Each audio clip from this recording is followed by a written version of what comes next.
coastal area, Father? For sure, I believe that Africa is in their need of leadership by example. To be able to achieve this, what role do you think that citizens can play to be able to achieve this? It takes two to tango. For leaders to be held accountable is the duty of the citizenry. It's the people that should stand up once the leader veers away from the social contract that he initially signed with the people. Yes, it will be stiff initially, but how many people will you kill as a dictator when people stand up to protest peacefully?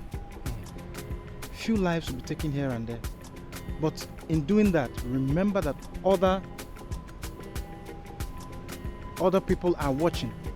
There's a certain number that you cannot take their lives.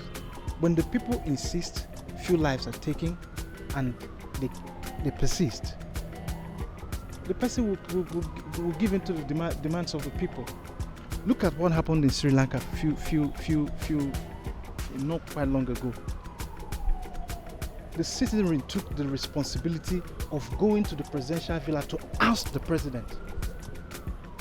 I saw the video and it was funny. A lot of them were swimming in the pool, some of them were on the bed, and you know, that is what exactly people should do. That is the power of the people.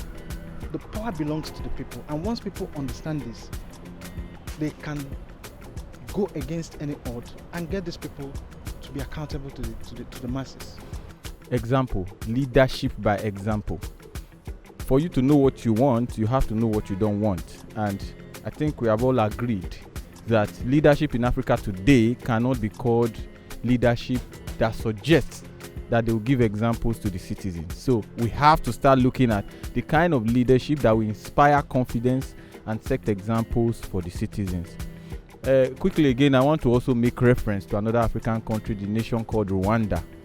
Paul Kagame took over Rwanda after a bloody genocide, and today Rwanda has a national carrier that flies most routes in the world, and Kigali, the capital of Rwanda, that was I don't want to call it a cesspool, a bloodbath, that was a river of blood during the genocide between the Hutus and the Tutsis. Today is a model city in Africa. It's one of the cleanest in Africa. It's now a choice destination when they want to do conferences. When you mention Africa, you think Kigali. At the time it was Johannesburg, but HIV is running wild, crime is running wild. Now it's Kigali. That is the kind of leadership we are talking about. A leadership that first of all, principally, has in the recesses of his mind interest of his people. The heart of a leader you know by what he discusses when he's with his friends, not what he says on TV. If the discussion of leaders is how to accumulate, those cannot be considered leaders by example. Now, what can citizens do? The best form of governance, no matter how tedious it is, remains democracy, popular participation. When you say your vote will not count, that's a lie from the pit of hell, and there's no wisdom in you. You must realize that your vote counts, and you must vote in every election. You must have your PVC, and you must elect leaders not based on your turn, my tribe, your tribe, my area, your area, my region, your region, my religion, your religion. It must be based on competence, capacity, and the ability to deliver. Thank you. Do you think that for Africa to make progress, we need to institutionalize our indigenous kind of government as opposed to the Western democracy? Institution being institutionalized. In institution, we have what we call rules, we have laws, we have social conventions, and we have norms. These are practices of institutions, and that's actually what has kept both the Western world and every other continent of the world. Because for you to grow, everybody kept saying Africa is corrupt, Nigeria is corrupt. It's because there's no institutions. Institutions that actually should be able to checkmate the excesses the fraudulent acts and the inherent fraudulent activities of our so-called leaders and the practices is because there are no institutions. There are laws. Every government has law. Every country has a constitution. They have norms and they have practices. But in Africa today, someone is being alleged of stealing and is in government and nothing happens to him. We'll take example for like in America. If any president or whatever, even with your veto power, if there's a problem, you'll be called to book. You don't need anybody to tell you that Trump did what is wrong, Obama did what is wrong. No, there's already an institution already established. And they have premeditated ideas and ideologies and principles. It's already, it wasn't said because of you, because you're coming. Nobody sees it as an act of victimization. In Africa, when institutions go to check people's excesses, they target to be to victimize the opponent. Maybe this party is the one ruling in power, and the opposition party sees it as what? Antagonizing, and then you're also victimizing. No, because we do not have institutions that are institutionalized whereby they are wholly independent. No institution can function without its independence. It's only when the independence is there, then there should be checkmate. So we really need the institutions that are opposed to that. America, the Western world, they have developed themselves.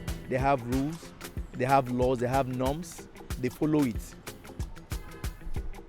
I'll quote Thomas Sankara when he addressed the United Nations on the 4th of October 1984. He said, and I quote, "We have chosen a different path to achieve better results. We have chosen to establish new techniques. We have chosen to seek forms of organization that are better adapted to our civilization, abruptly and once and for all rejecting all kinds of outside diktats, so that we can create the conditions for a dignity in keeping with our ambitions. We refuse simplistic survival. We want to ease pressure to free our countryside from medieval stagnation or regression. We want to democratize our society, to open up our minds to a universe of collective responsibility so that we may be bold enough to invent the future." Now, having read that, let me quickly read this question again and tie it together. Do you think that for Africa to make progress, we need to institutionalize indigenous forms of government as opposed to Western democracy? I'll answer this question in two folds. First, I come from Edo State. The biggest problem we have in Nigeria today is stealing, grand theft, industrial scale theft of public resources. In those days, we were told by our grandfathers, in Benin, when you steal, nobody begs you to return it. They only report you to the gods, and your case will be handled accordingly. But now we have that I can call that, permit me, let me come up with this. The local, or should I say, the traditional judicial system.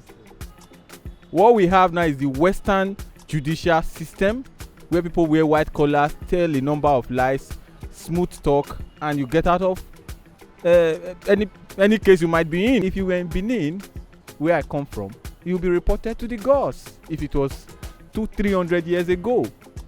But in today's Nigeria, a lot of dynamics have come in and people are able to get scot-free. Now, we are here. I am not going to be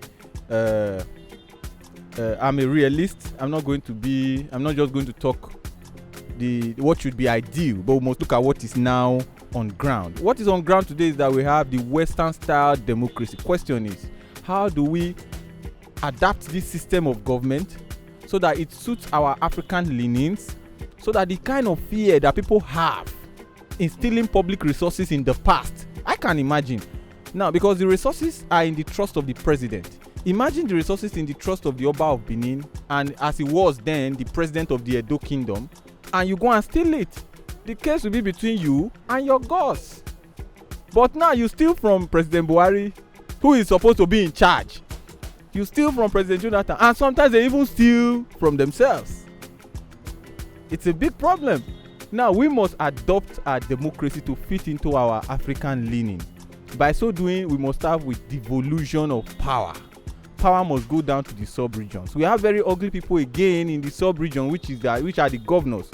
Ugly in terms of their behavior, not in terms of their physical attributes now. Very ugly people. You see the local government are near dead. The money belonging to the local government are stolen. There is no question asked. Again, if it was before, and there's an Odion way who the Oba has said, take care of this particular community, and the money meant for that community, you steal it, the story will be between you and your gods. And the settlement is very swift. In the matter, they tell you 7 days, they give you 5 days sometimes, and your case is settled. So we must adopt our democracy to have this African outlook. Thank you very much. Well. It has been a very incisive discussion. Talking about Africa, sometimes it can be shameful.